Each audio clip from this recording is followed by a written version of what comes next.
Demokrat dan PKS itu serupa seorang teman yang berstatus jomblo dan hanya bisa melongo terus pelongo-pelongo.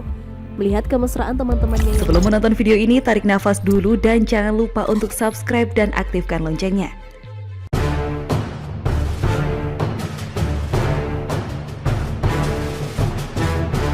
Oposisi dibuat takut buzzer NKRI, ditulis oleh Anto Cahaya di seaworld.com.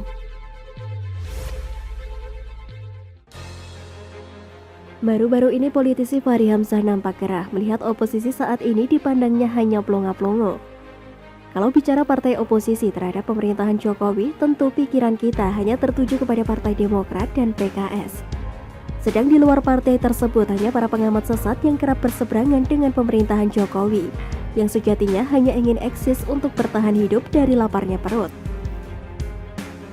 Biasanya diisi oleh para pengamat barisan sakit hati alias bekas pecatan yang sudah karatan. Kemudian ada pula simpatisan mereka di media sosial, yang kalau kalah dalam debat lalu sebut kita buzzer RP.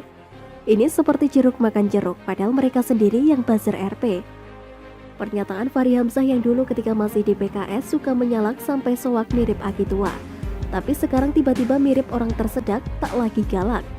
Kiranya dapat dipahami jika Fahri Hamzah sewot bahkan berani sebut oposisi sekarang ini plonga-plongo. Lantas bagaimana dengan Fahri Hamzah sendiri? Tentu untuk saat ini tidak akan berani sevokal dulu. Nampaknya dia lebih memilih posisi netral, selaya melihat kondisi kanan dan kiri. Seperti yang pernah ia sampaikan di banyak kesempatan. Mau menjadi rakyat, tak mau jadi penjabat. Dan sedang berusaha untuk membangun citra agar partai barunya bersama Anies Mata dan kawan-kawan mendapatkan hati di tengah masyarakat. Apalagi diketahui seluruh pengurus Partai Gelombang Rakyat Indonesia atau Gelora partai barunya ini pernah kedapatan mendatangi komplek Istana Kepresidenan Jakarta untuk sowan kepada Presiden Joko Widodo pada 2020 silam. Sebagai bentuk perkenalan Partai Gelora kepada Presiden. Apakah partai barunya ini bakal mendapatkan tempat di 2024? Prediksi saya hanya penggembira saja, tidak lebih. Pernyataan Fahri Hamzah di atas sebuah hal yang menarik. Mengapa pihak oposisi plonga-plongo? Menurut saya ada beberapa penyebab sehingga mereka tak berani secara brutal serang pemerintahan Jokowi. Kalau toh menyerang, terkadang hanya letupan-letupan kecil saja, lalu dalam waktu singkat lenyap dan kembali senyap. Menurut saya ada beberapa sebab, berikut adalah analisanya. Pertama, oposisi saat ini sedang kesulitan serang kebijakan-kebijakan pemerintahan Jokowi. Mengingat secara umum faktanya sejauh ini tren yang ditunjukkan pemerintahan Jokowi relatif baik. Dari sektor ekonomi, kesehatan, pembangunan fisik dan politik serta lainnya. Contohnya, meski pandemi belit negeri, pembangunan yang sudah berjalan tetap dilakukan. Beberapa kali Presiden Jokowi meresmikan proyek-proyek berskala nasional. Sri Mulyani sebagai Menteri Keuangan begitu cermat berhitung dan bersinergi dengan kementerian terkait. Bahkan banyak negara tetangga juga dunia yang memuji pemerintahan Jokowi saat ini. Kedua, gebuknya koalisi pemerintahan sekarang ini kian membuat oposisi sekelas Demokrat dan PKS tertekan secara psikologis. Mereka sadar hanya partai menengah, terlebih setelah PAN juga ikut genit merapat ke Jokowi. Lengkaplah sudah. Demokrat dan PKS itu serupa seorang teman yang berstatus jomblo dan hanya bisa melongo terus pelonga-pelongo. Melihat kemesraan teman-temannya yang lain dan mengintip di balik tirai. Lantas pikirannya menerawang jauh. Ketiga, adanya puluhan juta simpatisan Jokowi yang secara masif menamakan diri mereka sebagai buzzer NKRI. Hal itu juga menakutkan bagi oposisi. Jika mereka membuat pernyataan yang sedikit nyinyir, maka bakal habis. Mereka bakal diewer-ewer tanpa ampun. Tahukah Anda, Jokowi secara cerdik telah sukses membuat para oposisi berseteru dengan buzzer NKRI, menjadi tontonan yang menarik. Buzzer NKRI beberapa kali disebut oleh oposisi dan justru mendapatkan panggung secara nasional. Dan Jokowi cukup sesekali melihat dari istana seraya tersenyum kecil. Puncak kekesalan oposisi adalah ketika mereka disinyalir menyewa buzzer RP yang mensuspend akun-akun penggiat media sosial yang sudah memiliki nama. Tapi apakah itu membuat buzzer NKRI ciut nyali? Tentu saja tidak. Ketika genderang perang ditabuh buzzer NKRI semakin solid dan menghabisi lawan-lawannya dengan cara yang smart dan elegan. Hukum cermin digunakan. Porok kelakuan Partai Demokrat dan PKS dilentingkan ke udara agar aromanya yang busuk diendus banyak rakyat. Bahkan terkadang gajah di pelupuk mata tak terlihat, semut di seberang lautan terlihat. Kesalahan diri sendiri yang tak terlihat tetapi kesalahan orang lain sungguh terlihat jelas. Dan pepatah ini sangat relevan hingga sekarang. Itulah oposisi dan simpatisannya yang lucu turwagu, dan jangan ditiru, itu hanya untuk yang sudah ahli korek kesalahan orang lain. Baru-baru ini politisi Fachri Hamzah nampak gerah melihat oposisi saat ini dipandangnya hanya pelongo-pelongo.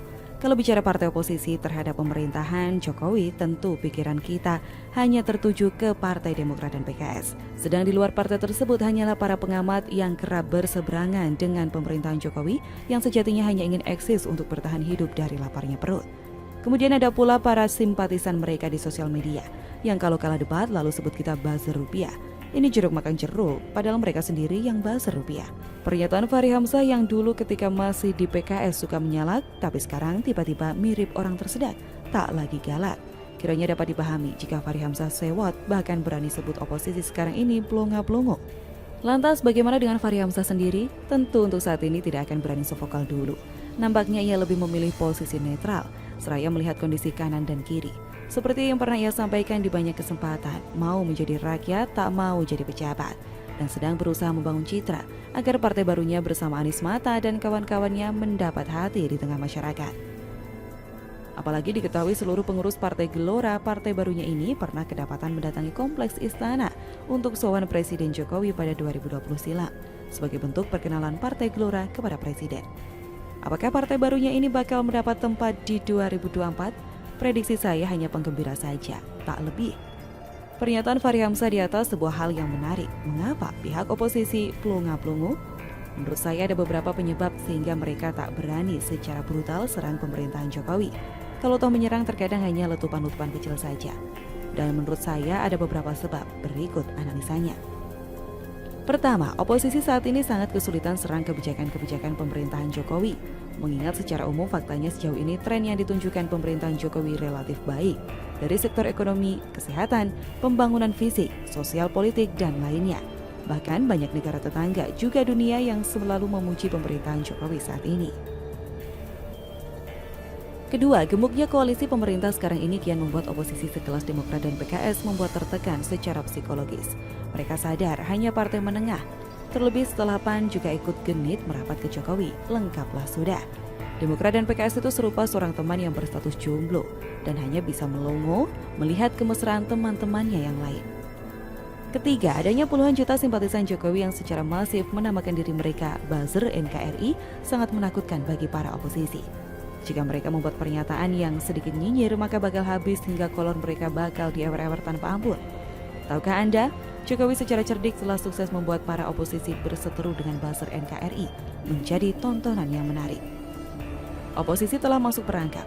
Buzzer NKRI beberapa kali disebut oleh mereka dan justru mendapat panggung secara nasional. Dan Jokowi cukup sesekali melihat dari istana seraya tersenyum kecil.